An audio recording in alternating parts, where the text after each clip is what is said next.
यहाँ इंद्रियों का क्षणिक आनंद होता है। आत्मा की शक्ति से मन को क्षणिक का बोध होता है। लेकिन जीवात्मा जब तक शब्द को पकड़ेगी नहीं, सुनेगी नहीं, तब तक वह आनंद आपको मिल नहीं सकता। शब्द में शक्ति है, शब्द में ज्ञान है।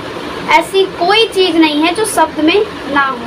शब्द में हर एक चीज़ है। जिस दिन शब्द बंद हो जाएगा उस दिन इस दुनिया का खेल खत्म हो जाएगा। शब्द से ही फूल खिले हैं, शब्द से ही हमारा जीवन है।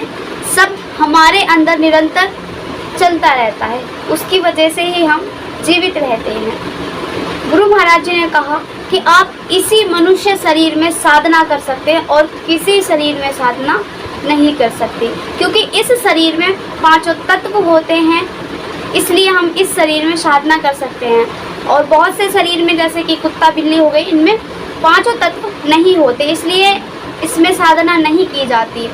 जिसमें पांचों तत्व होते हैं उसमें सोचने समझने की शक्ति होती है, और जिसमें पांचों तत्व नहीं होते उसमें सोचने समझने की शक्ति नहीं होती है।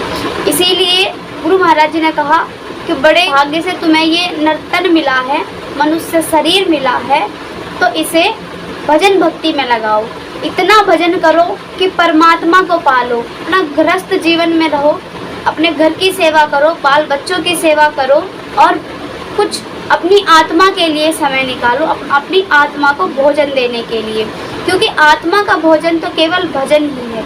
जिस प्रकार मनुष्य भोजन के बिना जीवित नहीं रह सकता, पानी के बिना जीवित नहीं रह सकता, उसी प्रकार हमारी आत्मा दुखी रहती है, किंतु हम समझते हैं कि हम बीमार हो गए हैं या फिर हमें कोई प्रॉब्लम हो गया शरीर में, इस वजह से हम दुखी रह रहे हैं, या हमारे जीवन में दुख आ गए हैं। किंतु बात ये होती है कि हमारे मन में अशांति रहती है। तो जब हम अपनी आत्मा को भोजन नहीं देंगे, यानी कि भजन नहीं करेंगे, तो हमारी आत्मा संतुष्ट कैसे होगी, कैसे उसे शांति मिलेगी। इसलिए आत्मा को भोजन देना बहुत ज़रूरी है। और ये बात ध्यान रहे कि साधना केवल इसी मनुष्य शरीर में हो सकती है।